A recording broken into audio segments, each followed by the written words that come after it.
ওই সিলেবাসটা আপনারা খুলে দেখুন, পর্যালোচনা করবো। আমরা সিলেবাসটা এগুলোর সাথে আমি সরাসরি যুক্ত ছিলাম।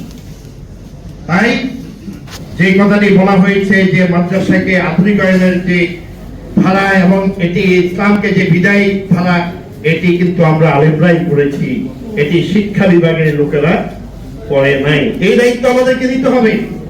তবে আমরা কেন করেছি, এর পিছনে দর্শন কি?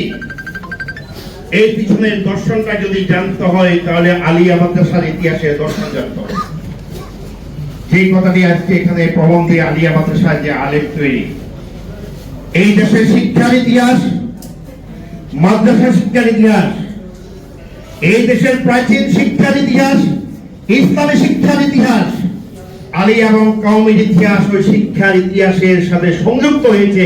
শিক্ষার প্রকৃত ইতিহাস কিন্তু এই ইতিহাস নয়। এবং এই ইতিহাসের মাধ্যমে আমি আজকে একটা আমার পোস্ট আছে যে 26 জন ইংরেজ প্রথম দিকে মাদ্রাসা আলিয়া প্রিন্সিপাল ছিল, সেই ইংরেজদের তত্ত্বাবধানে পরিচালিত মাদ্রাসাগুলো থেকে আল্লামা বের হয়েছে। আর এখন প্রত্যেকটি মাদ্রাসার প্রিন্সিপাল আল্লামা, মুন্সি মৌলভী বের হয় না। এটি অত্যন্ত গুরুত্বপূর্ণ বিষয়। তাহলে আমরা কোথায় গলতটা করলাম? 26 জন ইংরেজ প্রিন্সিপাল তাদের তত্ত্বাবধানে পরিচালিত একটি মাদ্রাসা যদি এদেশের বিশ্ববিখ্যাত আলেম উপহার দিতে পারে, আজকে স্বাধীন বাংলাদেশের উপযোগী আমরা কেন সেটি পারছি না? এটি আমাদেরকে গবেষণা করতে হবে। সেই গবেষণা যদি আপনি করেন তাহলে আমাদেরকে আবার চলে যাওয়া 1971 সালে। 1971 সালে দেশ স্বাধীন হলো। মাদ্রাসাগুলো অনির্দিষ্টকালের জন্য বন্ধ হয়ে গেল। উপদেষ্টা হলেন অধ্যাপক আবুল ফজল, যার অনেক লেখা আপনারা পড়েছেন, অত্যন্ত আধুনিক লোক। ইত্তেফাক পত্রিকায় তিনি একটি প্রবন্ধ লিখেছিলেন, মাদ্রাসা শিক্ষা কি শিখেই উঠবে? তিনি আধুনিক, অত্যন্ত প্রগতিশীল লোক।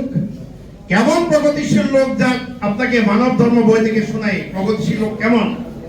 তিনি বলেন যে আমি ওয়াজ মাহফিলে গেলাম, হুজুর ওয়াজ করলেন যে আপনারা দাঁড়িয়ে রাখবেন, প্রতিটি দাঁড়ির সাথে 70টা ফেরেশতা থাকে।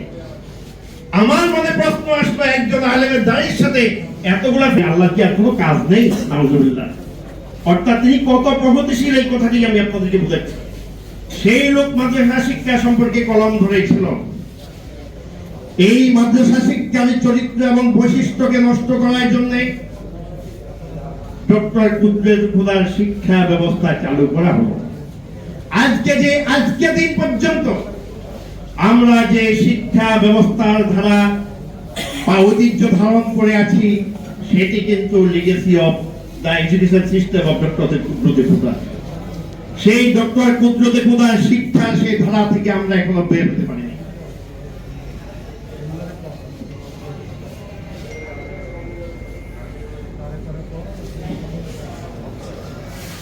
সেই ডক্টর কুদ্রত খুদার শিক্ষা ব্যবস্থা,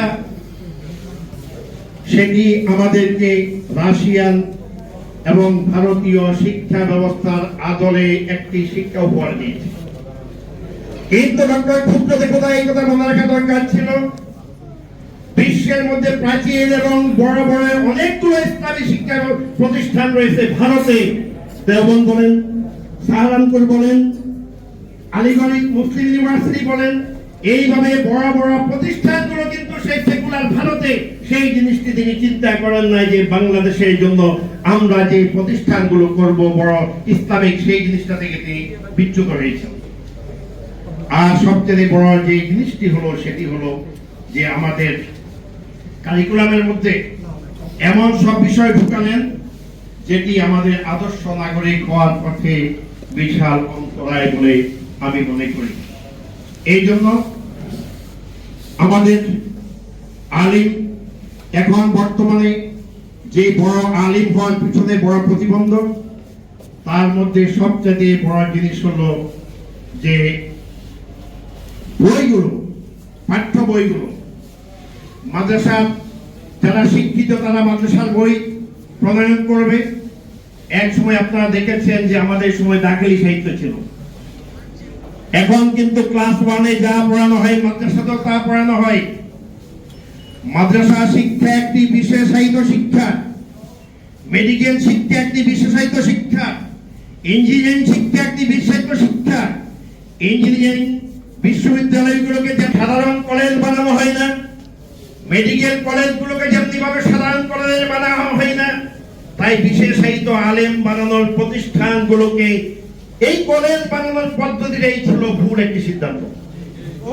কারণ এটি হলো বিশেষায়িত শিক্ষা প্রতিষ্ঠান, এখান থেকে ইসলামিক স্কলার বের হবে, এখান থেকে